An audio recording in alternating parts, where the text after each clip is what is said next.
Assalamualaikum warahmatullahi wabarakatuh. Bismillahirrahmanirrahim. Nahmaduhu wa nasta'inuhu wa na'udzu min syururi anfusina wa min sayyiati a'malina. May yahdihillahu fala mudhillalah wa may yudlilhu fala hadiyalah. Allahumma shalli wa sallim ala sayyidina Muhammad wa ala ali sayyidina Muhammad. Salatan wa salaman ta'imaini amma ba'd. Puja dan puji syukur kita haturkan kehadirat Allah Subhanahu wa taala, yang mana pada kesempatan kali ini kita masih diberikan beribu-ribu kenikmatan, diberikan taufik, hidayah dan inayah dari Allah Subhanahu wa taala, termasuk nikmat sehat wal afiat, sehingga kita mampu meneruskan materi pembelajaran pada kesempatan hari ini. Sholawat dan salam tak lupa kita haturkan kehadirat Nabi kita, Nabi Agung Muhammad sallallahu alaihi wasallam. Qaulina Allahumma sholli ala sayyidina Muhammad wa ala ali sayyidina Muhammad. Semoga dengan senantiasa melantunkan sholawat dan tidak lupa berusaha sekuat tenaga menjalankan segala yang diperintahkan, menjauhi segala yang dilarang, dan berusaha mengikuti sunnah-sunnahnya, kita di yaumil kiamah mendapatkan syafaatul uzma dan diakui sebagai umatnya. Amin Allahumma amin. Pada pertemuan kali ini kita akan membahas bagian ahli waris beserta syarat-syaratnya, yaitu siapa saja yang nanti mendapatkan setengah dan seterusnya, maka akan kita pelajari pada pertemuan kali ini.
Yang perlu kita pahami dalam ilmu mawaris diantaranya ada istilah dzawil furud, yaitu ketentuan peroleh harta waris sesuai dengan Quran surat An-Nisa, yaitu bagiannya ada 6, yaitu setengah, seperempat, seperdelapan, sepertiga, 2/3, dan 1/6.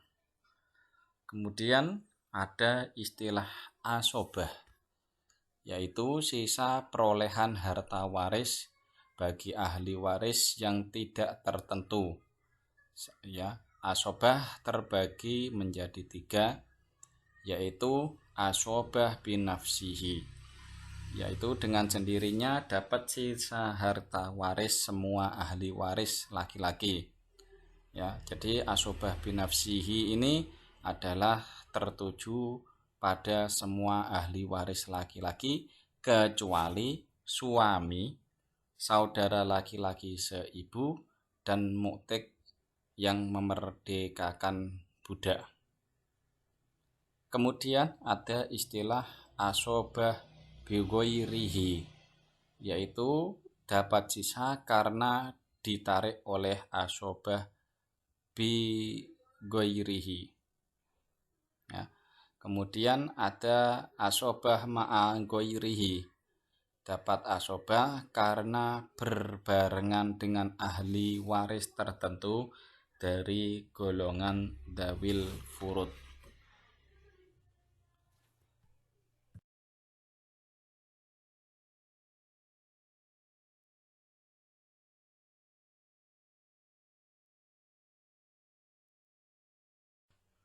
Selanjutnya ada istilah hijab. Hijab sendiri terbagi menjadi dua, yaitu hijab nukson dan hijab hirman. Hijab nukson yaitu adalah hijab yang dapat mengurangi bagian dari harta warisan bagi ahli waris dikarenakan berbarengan dengan ahli waris tertentu. Kedua yaitu hijab hirman adalah hijab yang menyebabkan ahli waris kehilangan hak atas harta waris dikarenakan berbarengan dengan ahli waris tertentu. Maka sesuai dengan kalimatnya, jika hijab nukson itu masalahnya adalah pada pengurangan harta waris. Kalau hijab hirman adalah hilangnya hak waris karena ada waris tertentu.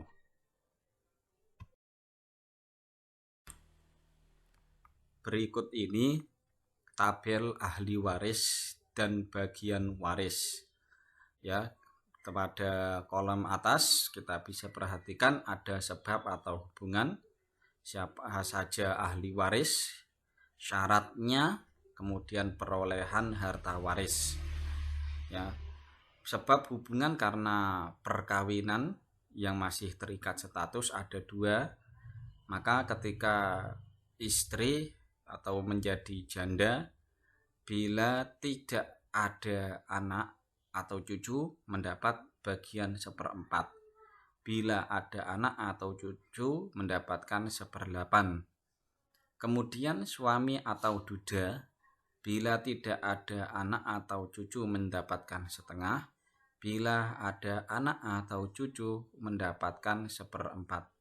Ya, demikian itulah yang dimaksud diantaranya valid dzakari mithlu haddil unsayain, yang mana bagian laki-laki biasanya 2:1. Jadi ketika laki-laki mendapatkan 1/2 dengan syarat yang sama, maka perempuan mendapatkan 1/4. Apabila laki-laki mendapatkan 1/4, ya, dan terjadi syarat yang sama pada saat itu, maka seorang perempuan mendapatkan 1/8.